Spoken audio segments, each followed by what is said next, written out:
आज हम बात करेंगे बुलाए जाने पर। आप और हम लाए नहीं गए हैं, बुलाए गए हैं। बोलिए, मैं बुलाया गया हूँ, मैं बुलाया गया मैं हूँ, बुलाई गई हूँ, मैं बुलाया गया हूँ। क्योंकि हम और आप लाए नहीं गए, बुलाए गए हैं। इस दुनिया में बहुत सारे लोग हैं। हमारे और आपके गांव से जहाँ हम और आप बुलाए गए हैं वहाँ बहुत सारे लोग थे।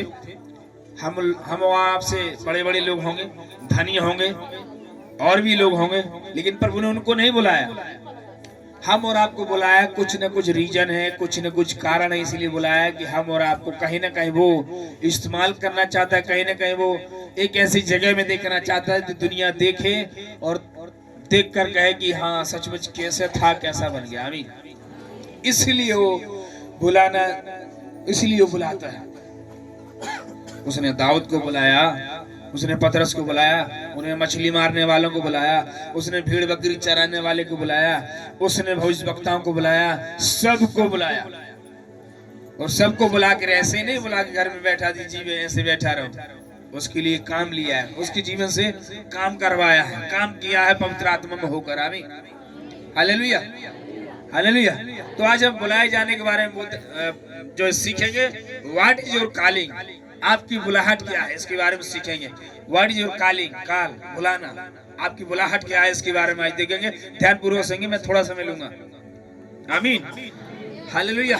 तो पहले निकालेंगे यशायाह की किताब 43 का 1 2 3, 43 अध्याय का, यशायाह की किताब 43 अध्याय के 1 2 3 पढ़ेंगे। बस यहाँ से शुरू करेंगे, फिर जाएंगे हम नए नियम में। आमीन।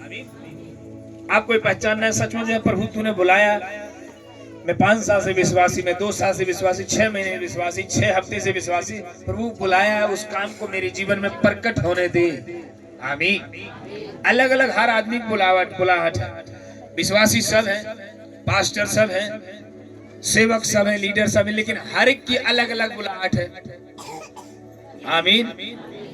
एक स्कूल में पढ़ने वाले सब विद्यार्थी कहलाते हैं, लेकिन उसमें अलग अलग चीजों से निर्धारित हो जाते हैं। कोई मास्टर बन जाता है, कोई चपरासी बन जाता है, कोई टीचर बन जाता है, कोई प्रिंसिपल बन जाता है, कोई प्रोफेसर बन जाता है, कोई डॉक्टर बन जाता है, कोई इंजीनियर बन जाता है, कोई कुछ भी बन जाता, कोई ठेकेदार ही बन जाता। यानी लोग एक है लेकिन अलग अलग। बाइबल बताती है परमेश्वर ने लोगों को चुना और अलग अलग वरदान दिया है, बुलाहट दिया है। आपकी बुलाहट होगी कलीसिया में गाना गाने की, आपकी बुलाहट होगी खाना लिखने की, आपकी बुलाहट होगी भविष्यवाणी करने की, आपकी बुलाहट होगी चंगा करने की, आपकी बुलाहट होगी किसी को सुसमाचार बताओगे यीशु मसीह के बारे में, वो आपका विश्वासी हो जाएगा, ये कोई रोक नहीं पाएगा। अभी आपकी बुलाहट होगी, किसी की बुलाहट होगी किसी के लिए प्रार्थना की, याद रखिए बिल्कुल चंगा, खट गया चंगा, बीमारी नहीं उसके ऊपर आएगी। वो बुलाहट है, चंगा करने का वरदान है, भविष्यवाणी का वरदान है। किसके लिए दिया गया प्रभु ने? कलीसिया की उन्नति के लिए, विश्वासियों की उन्नति के लिए। आमीन। विश्वासी बीमार तो आ रहा है चंगा होकर जाए, रोगी तो आ रहा है चंगा होकर जाए, निराश तो आ रहा है लेकिन जय पाकर जाए। आमीन। बिना बच्चे का तो आ रहा है बच्चे लेकर जाए, बेरोजगार तो आ रहा है जॉब लेकर जाए प्रभु की आशीष के द्वारा। आमीन। ये बुलाहट परमेश्वर की है। किसी की बुलाहट है, किसी को प्रभु ने बड़ा आदमी बनाया, बिजनेसमैन बनाया, उसके पैसों के द्वारा वो परमेश्वर अपनी महिमा लेगा, वो अपनी कमाई का दशमांश निकाले और प्रभु को कलीसिया में भेजे, और उसके द्वारा परमेश्वर का चर्च बिल्ड होगा, कलीसिया बढ़ेगी, विश्वासी बढ़ेंगे। किसी की बुलाहट है, बड़ा धनी बन गया, कलीसिया में कुछ भी लगवा देगा जी, मेरी तरफ से एसी है, मेरी तरफ से कूलर है, मेरी तरफ से चटाई है, मेरी तरफ से टाइल है, मेरी तरफ से इतना ईंटा है। अलग अलग लोगों की बुलाहट है जो मिलकर एक ही काम को उत्पन्न करती हैं, परमेश्वर के काम को, और कोई काम नहीं। तो इस बुलाहट को, पहली बुलाहट को देखेंगे, पढ़िए जरा। अपने अपने गांव से नाम ले लेकर बुलाया है, हम परमेश्वर के ही है। आमीन। वचन क्या करा है? हे इज़राइल, तेरा रचने वाला तुझे नाम लेकर बुलाया है। हम और आपको नाम लेकर बुलाया है। आप अपने घर में शादियां करते हो, बर्थडे मनाते हो, कुछ भी करते हो, तो कार्ड ऐसे ही छींट देते हो। किसी गांव में जाओ जी, कार्ड छींट दो, सब लोग देख कर आ जाएंगे, ऐसे नहीं ना। बुलाते हो नाम लेकर, फलाने के नाम लिख दो, पिंटू के नाम लिख दो, अनीता के नाम लिख दो, आएगी। नाम लेकर बुलाते हो कि नहीं? गांव तो पूरा होता है, लेकिन आप चुन चुन के बुलाते हो, कार्ड में नाम लिख लिख कर। ऐसे ही परमेश्वर ने आपको अपने गांव से, अपने घर से, अपने एरिया से, अपने शहर से, अपने जिले से, अपने प्रदेश से आपको नाम लेकर बुलाया है, और आप परमेश्वर के लिए बुलाए गए हैं, किसी संसार काम के लिए नहीं, किसी बुरे काम के लिए नहीं। अब परमेश्वर ने जब आपको बुलाया है तो आपको दाऊद की तरह इस्तेमाल कर सकता है, तो आपको साउल की तरह इस्तेमाल कर सकता है, आपको सुलेमान की तरह बुद्धिमान बना सकता है, आपको दाऊद की तरह दुनिया का सबसे बड़ा राजा बना सकता है, आपको स्टेट की समान रानी बना सकता है। अभी उसकी बुलाहट को पहचानना बहुत इंपॉर्टेंट है। यस, बुलाना बहुत जरूरी है। बुलाहट क्या है? प्रभु से प्रार्थना कर, प्रभु मेरी बुलाहट क्या है? मैं जब प्रभु में आया 2009 और 10 के बीच में, मैं अपनी बुलाहट को पूछने लगा, क्या प्रभु मेरी बुलाहट नौकरी करूं, मेरी बुलाहट है जॉब करूं, मेरी बुलाहट है क्या देश विदेश जाऊं? आमीन। बहुत सारे लिंक था मुझे जाने के लिए, बहुत सारे लोग संपर्क में थे, संपर्क में हैं। तो प्रभु ने कहा तेरी बुलाहट कोई जॉब की नहीं, न नौकरी किया। मैंने अपने मन से कई 3 साल नौकरी किया, फिर प्रभु ने हटा छड़वा दी, बोला कि नहीं, तेरी बुलाहट सेवा करने के लिए, तो इसलिए लोगों की आत्मा बचाएगा, तो नौकरी नहीं करेगा। और प्रभु ने वो वचन दिखाया, जैसे पतरस और यूहन्ना को जो जाल फेंक रहे थे समुद्र में, मछली पकड़ने वाले थे, मछली पकड़कर बिजनेस करते थे, बेचते थे, लोगों को बेचते थे, बिजनेस करते थे, वही मछली को परमेश्वर ने कहा अब तू मछली को पकड़ने वाला नहीं होगा, अब तू मनुष्य पकड़ने वाला होगा, और मैं तुझे संभालूंगा। और परमेश्वर ने बुलाहट को डाल दिया। हालेलुया। अब ये बुलाहट आ गई कि चलो जी सेवकाई करूं मैं। आमीन। और आज मैं आपके सामने वचन बता रहा हूँ, हाँ या ना? तब परमेश्वर ने कहा, मैंने अपनी जोर जबरदस्ती से पूरी कोशिश की, पूरी करे, प्रभु ने मुझे सेवकाई भी नहीं बोला। मैंने सोचा जॉब करूंगा, काम करूंगा, ऐश्वर्य करूंगा, हर चीज में अच्छे से रहूंगा, लेकिन प्रभु ने कहा तू जॉब नहीं करेगा, तू सेवकाई करेगा, तू इसके लिए चुनाया गया। तेरे एरिया में, तेरे शहर में तेरे लोग ऐसे पड़े हुए हैं बिना सुसमाचार के, लोग निराश में, शैतान की बातों में, परेशानियों में हैं, लेकिन परमेश्वर का वचन कहता है तू उनको जो सुसमाचार, उनको लिखा, लंगड़ों को सुसमाचार, लंगड़ चलने लगे, अंधों को सुसमाचार दे देखने लगे, बीमारों को चंगाई कर, बीमार चंगे हो जाए, कोई भटक रहा है उसको वचन बताओ आ जाएगा। इसके लिए तू बुलाया गया, ना कि नौकरी। तो ये बुलाहट है, कह कि तुझे बुलाया, नाम लेकर बुलाया। हम और आपको, हमारे आपके आजू बाजू और अच्छे अच्छे लोग होंगे, पढ़े लिखे होंगे, ऊंचे घराने के, उनको नहीं बुलाया, लेकिन हम और आपको नाम ले लेकर बुलाया। आमीन। बोलो परमेश्वर ने मुझे नाम लेकर बुलाया, मैं परमेश्वर के द्वारा बुलाया गया हूँ, बुलाई गई हूँ। आमीन। नेक्स्ट, अगला समझ आ रहा है? जल क्या दर्शाता है? जल इस चीज को दर्शाता है कि डरावनी चीज जो आपको डुबाना चाहती, जो आपको डराना चाहती, उसकी लहर आपको डुबाना चाहती, वो जल है।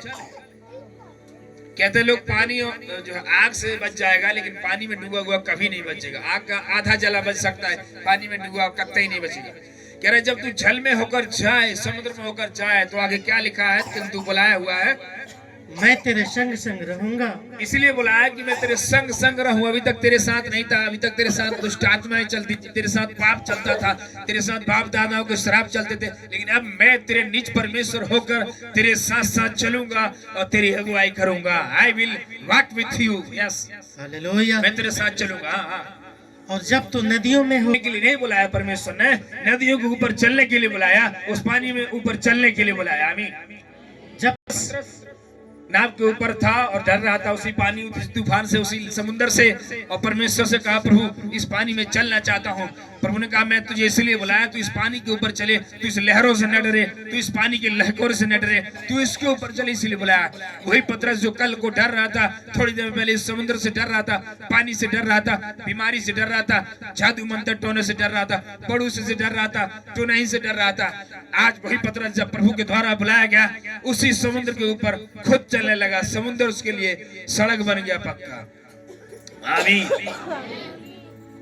80-90 किलो का पतरस उस पानी के ऊपर चलने लगा, जबकि एक सुई डाल दो डूब जाएगी, लेकिन पतरस उस समुद्र जो डरा रहा था उसके ऊपर चलने लगा। परमेश्वर ने डूबने के लिए नहीं बुलाया, परमेश्वर ने पानी के ऊपर चलने के लिए बुलाया, उस समस्याओं के ऊपर चलने के लिए बुलाया, समस्या में रहने के लिए नहीं बुलाया, समस्या में पड़े हुए रहने के लिए नहीं बुलाया। उसने कहा उठ और खाट उठ जा, चल फिर उठ, बीमार चंगा हो जा, उठ तेरा लहू बंद हो जा, उठ तू चंगा हो जा। आमीन। इसीलिए बुलाया। आमीन। अपनी बुलाहट को पहचानना है। यस, बुलाहट को पहचानना है। हालेलुया। आगे आगे। जब तू आग में बुलाया। आग क्या दर्शाता है? आग सबसे बड़ी समस्या, जिसके घर में घुस गया तो कुछ भी नहीं बचेगा, खाक जलकर राख बना देगी।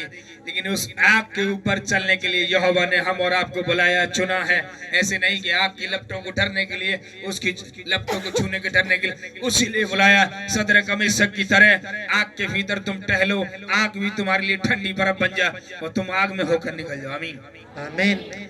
आग वो समस्या बताती है जो चारों तरफ से आपको जलाती है, आपके दिल को जलाती है, आपके हृदय को जलाती है। आप जल गई उस समस्याओं से चूर चूर। बीमारी कब जाएगी, ये समस्या कब जाए? आग की तरह जल रहे हो। वचन कहता है मन के जलने से, आत्मा जिसकी जलती रहती है हमेशा, किसी को देखकर या किसी को अपने आप से किसी समस्या को देखकर, तो वचन कहता है मन के कुड़ने से, जलने से हड्डियां भी कमजोर हो जाती। समझ रहे कि नहीं? जल रहे हो लेकिन खाना खाओगे नहीं लगेगा, पतले रहोगे, क्योंकि जलते हो, टेंशन में हो, डिप्रेशन में हो। बात समझ रहे? और परमेश्वर ने कहा उसी समस्या में ऊपर चलने के लिए तुझे बुलाया। उन समस्याओं के ऊपर तुम चलोगे, उस आग में होकर चलोगे, उसकी लो जला नहीं पाएंगी। आग आपकी समस्या हो सकती है, आग आपकी बीमारी हो सकती है, आग आपकी रुकावट हो सकती है जो बार बार आपके प्लान को जला देती है। आपकी बार बार दर्शन है जो आपको उसको जला देती है। लेकिन वचन कहता है तू आग में होकर चलेगा, उसकी लो तुझे जला न सकेगी। आमीन। आप जानते हैं सदरक मेशक को प्रभु ने चुना, बुलाया उस देश में से। ऐसे देश में रहते थे उबड़ खाबड़ और गरीब जाति के थे। जब राजा के साथ बात हुआ तो सदरक मेशक को राजा ने आग के भट्टे में ही डलवा दिया। तुम ही जल जाओ, मर जाओ। तुम तो परमेश्वर की आराधना करते हो, तुम मेरी आराधना नहीं करते, मेरी मूर्ति की आराधना नहीं करते, तुम तो उस परमेश्वर की आराधना, तुम आज जला के छोड़ूंगा। उन्होंने कहा कि हे राजा, तेरी आग मुझे जला नहीं पाएगी, यहोवा परमेश्वर मुझे आग से भी बचाएगा। आग के भी ऊपर चलने की सामर्थ्य है, क्योंकि उसने मुझे नाम लेकर है। आमीन। और नाम लेकर बुलाया, ऐसे नहीं छोड़ेगा, उसका आदर करेगा, उसका सम्मान करेगा, उसको हमेशा पास रखेगा। आमीन आमीन। और सदरक मेशक को डाला। राजा थोड़ी देर देखने लगा, क्या जल गए कि नहीं? अभी नहीं जले। क्या देखा? वहां 3 की जगह 4 लोग दिख रहे हैं। स्वयं प्रभु यीशु मसीह उस आग में उतर आया और कहा मैं तुझे बुलाया बेटा, मैं ऐसे नहीं कि आग तुझे जला दे, पानी तुझे करता ही नहीं, तेरे को मैं उस आग से बचाऊंगा। और आग से निकाला जो है, राजा का भले हाथ जल गया, उनका बाल बताती बाल भी नहीं जला, न कपड़े जले, न आग की बदबू यहाँ पर आई। आमीन। शैतान की हवा भी आपको नहीं छू पाएगी, बता रहा हूँ। आप बुलाए गए हो। बोलो मैं बुलाई हुई हूँ, मैं बुलाया हुआ हूँ। किसके लिए? झगड़ा करने के लिए नहीं, चुगली करने के लिए नहीं, नशा करने के लिए, इसलिए कि परमेश्वर की महिमा करूं, परमेश्वर की आराधना करूं और उन समस्या को यीशु के नाम से अपने पैरों में कुचलूं। आमीन। इसलिए मैं बुलाया गया। आगे। आमीन।